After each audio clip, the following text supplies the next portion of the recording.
Hey world, hey YouTube land, how's it trumping? Right, this is a sad day. Let's see if a new flavour monster can cheer me up. 2 seconds. Lemony, not bad. Yeah, it's not bad. The day's not all bad then. Okay, so why is it a sad day?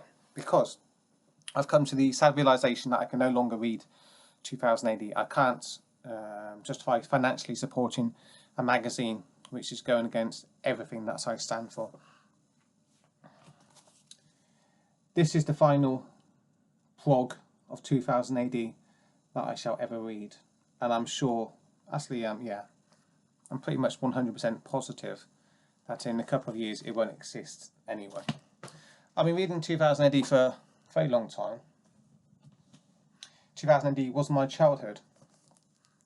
1981. Are these worth anything? I don't know. 1982. 83. I'll show you all these covers because I think they're interesting. 84. Still annoyed with that.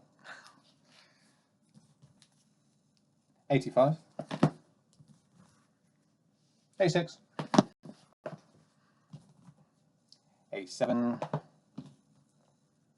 88.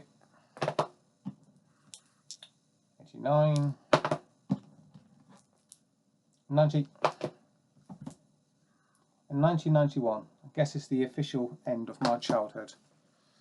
I had to put these childish things away, venture out into the world of adult compromise and government control. That's been tough. But I came back to 2000 AD mainly because nostalgia, really. I think nostalgia is pretty much what's driving the comic book industry at the moment. Old bearded geeks like me read the books, and the young boys who should be reading them aren't reading them anymore. And I'll talk about that in just a second, why the young boys aren't reading comic books anymore. But check this out. Just one of my 3 folders for recent copies of 2000 AD. Just to show that I'm genuine here. I've been reading the book. Right? And let's look at the new one and explore why I think it is that 2000 AD doesn't have a future. A synopsis then. Why do I think that 2000 AD doesn't have a future? Because 2000 AD, when I read it, offered strong masculine role models to its young male readership. Today, it doesn't do that at all. Nowadays, it's all about offering strong masculine role models, but they're all girls. They're all punky-haired young girls. There's nothing wrong with having punky-haired young girls. Punky-haired young girls were always a thing in 2000 AD. But every story now seems to be about these young girls. And as a young boy reading comic books, it's going to be really difficult to identify with these young girls because you're not a girl.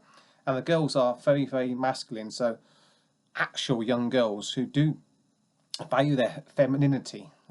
Little girls like being little girls. They don't want to be little boys. I don't know who this magazine is trying to appeal to, apart from older, middle-aged liberals who like seeing young girls portrayed in this matter, and it makes them feel good. That isn't a way to build a future for your comic book. You need to appeal to younger readers, and unless you've got lots of punky-haired Antifa masculine females reading 2000 AD, I can't see it having a future. But let's look in detail at what's going on in this issue of 2000 AD, the issue which convinced me that I can't read it anymore. The beginning starts off with Tharg saying something about the new female Doctor Who. I found this very telling. Check this out. As a fellow being that undertakes regular sheddings, I would like to welcome the Time Lord on her latest incarnation and hope that fans resistant to change, I guess that would be me, they hate people like me, they really do. Fans resistant to change will soon be won over. Nothing stays in stasis, yes, I agree with that. And you humans must always be pushing forward if you are to progress. It's those 2 things, pushing forward and progression. Always progressing. He's a progressive. This is a comic book for middle-aged white, and their idea, their central tenet, their core, of their philosophical belief system, which is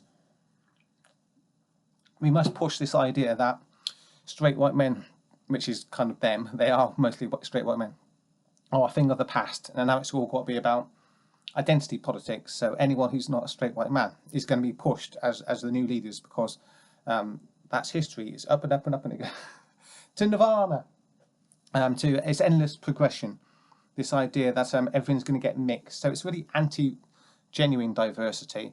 It's completely anti-female, because it's pushing the idea of femininity as masculinity. It's just melding everything together in a weird Borg. It's melding males and females together.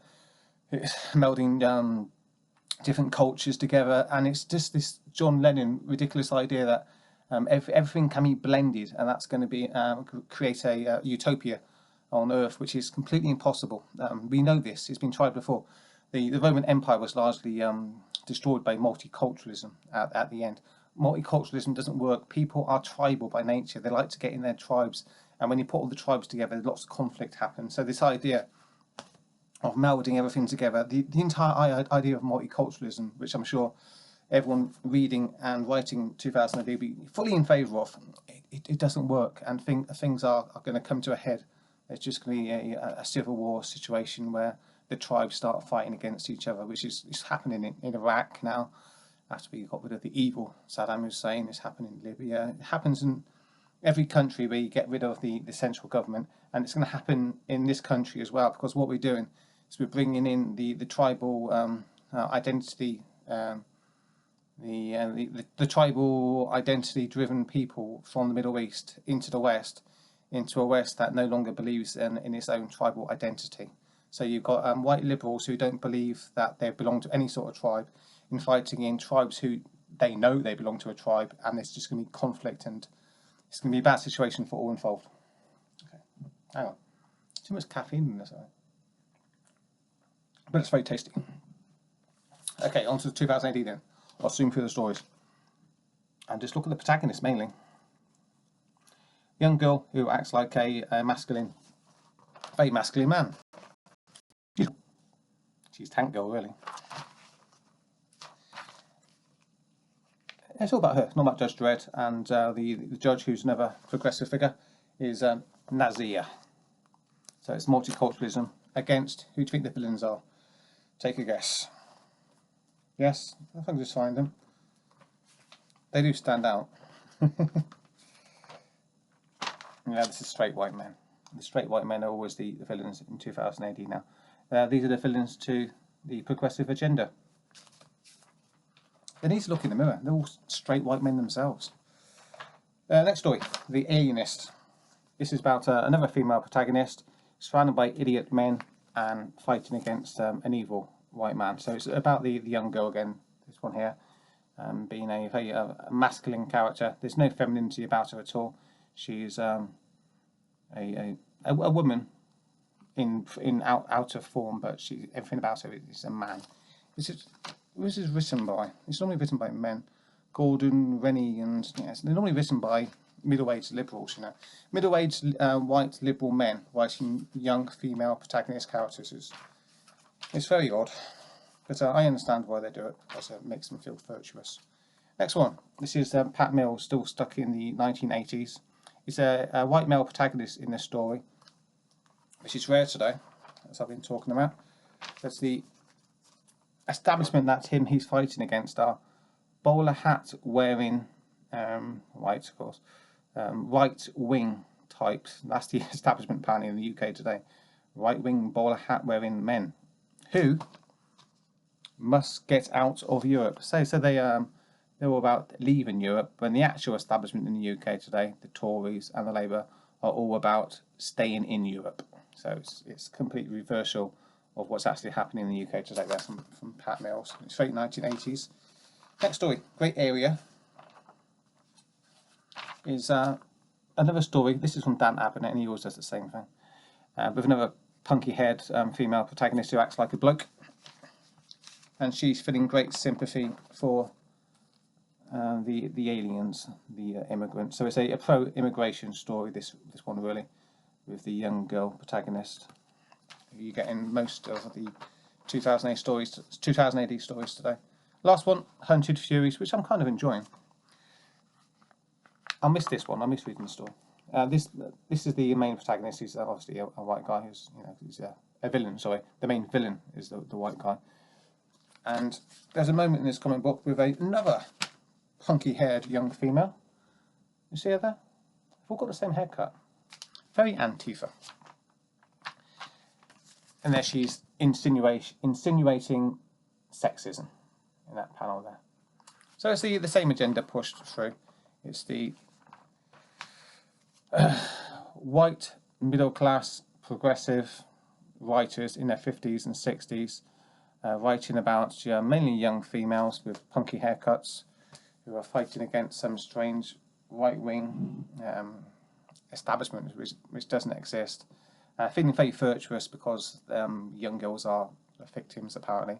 Young girls in the West are the most protected and privileged class of people that have ever existed. To see them being portrayed as someone who needs any kind of lift up, it's ridiculous. But 2000 AD is very regressive, and it's all about old liberals virtue signalling about how not racist and sexist they are.